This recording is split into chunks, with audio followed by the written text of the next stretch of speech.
Hey everybody, I'm excited to share with you the Whatnot cabinet. This game comes to you from Pencil First Games, which should sound familiar from herbaceous Sunset Over Water and floriferous fame. So stay tuned to see why this should be your next go-to 20-minute game.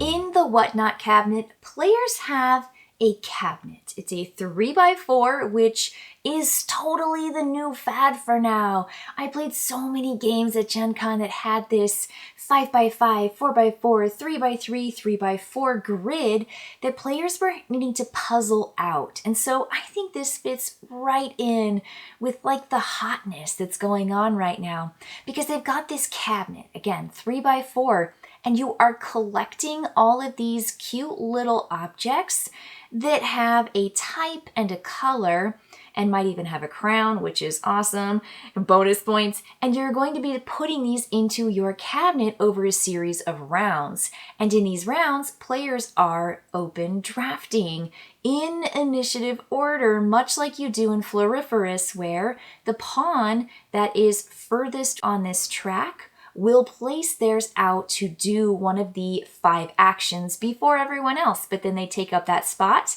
and they actually put their pawn in that pecking order for the next round to come.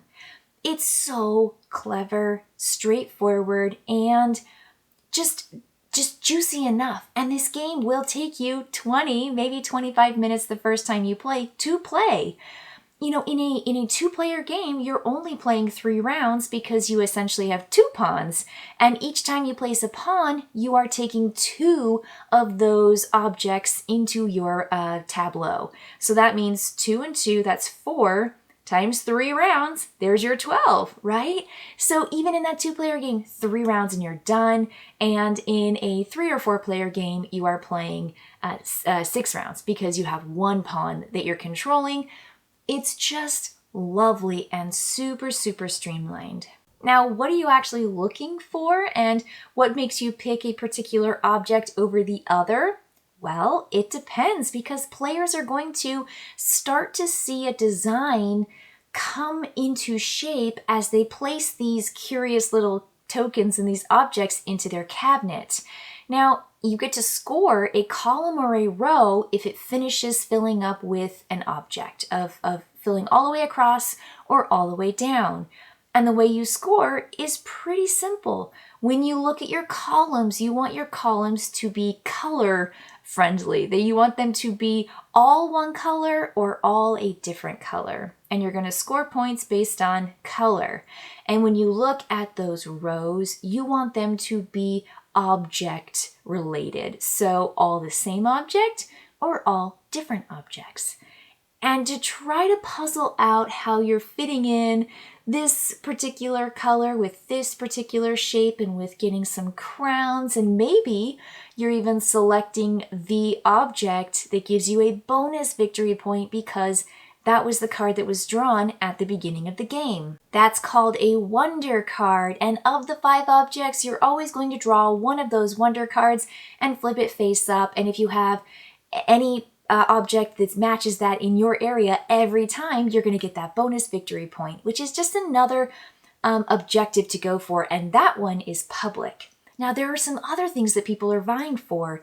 There are these curiosity cards that get flipped over, and players are going to want to get to those first. The first player to get it nabs it, and they get those points at the end of the game, and if you don't get it, then you don't get those points. So you really are trying to do your own tableau, which gives you the individual scoring for your rows and columns. You might be wanting to grab that matching object bonus, which everybody can get, or you might want to get that objective that only you can get because you did what it said. There are a lot of those curiosity cards that you shuffle up and then you deal out every single game. So the ones that you get in one game may not be the same goals that you get in the next game, and the combination of them just will endlessly pair up, which I love. I think that those curiosity cards really make a difference, and you do have to go for them, because in my game it was incredibly close, and I ended up getting 3 points of value for curiosity cards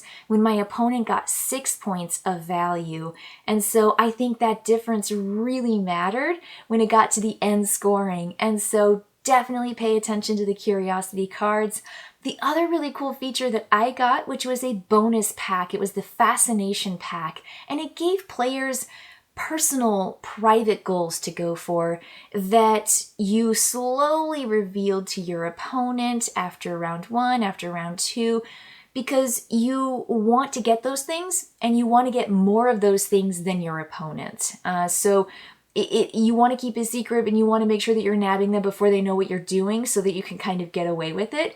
But that adds just another level of slight complexity and definitely wonderful, dynamic play for a gamer. I also really appreciate that the action spaces that you go to are just different enough that they matter, that it makes a difference what you're doing and who goes in front of you as well. Whichever one they choose might not be available to you on your turn.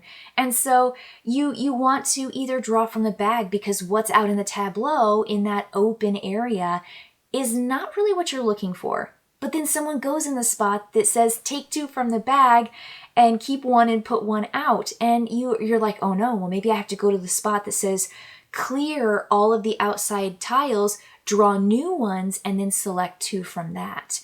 And so you're looking at these action spaces, and you're also thinking about what order you want to go in the next round.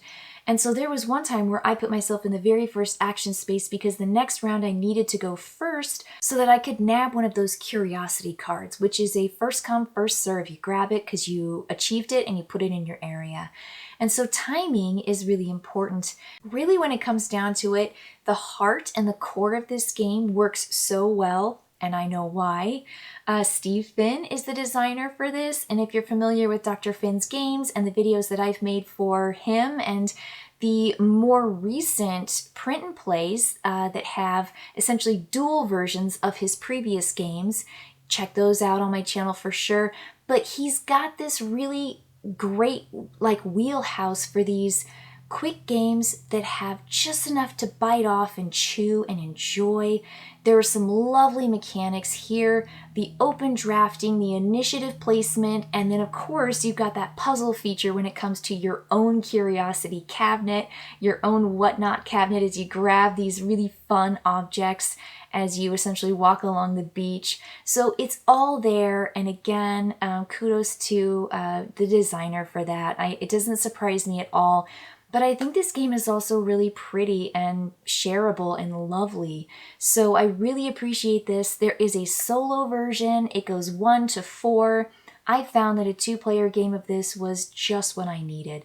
I loved the ability to go twice in the same round, essentially, where you're playing out your workers, and the dynamic of maybe getting to go several times in a row because of the way that your workers were placed out to take your actions going into the next round. I also really like the Fascination Pack. I added that straight from the start. I could handle it, I understood it. It really added just another layer of scoring at the end, which I found really satisfying. The Whatnot Cabinet is a fun, fast, shareable game that will have you puzzling all the way to the end. Lovely features, fantastic artwork. I think this is just that awesome 20-minute game that will satisfy you and your group as well. All right. I will see you next time, folks. Thanks for watching.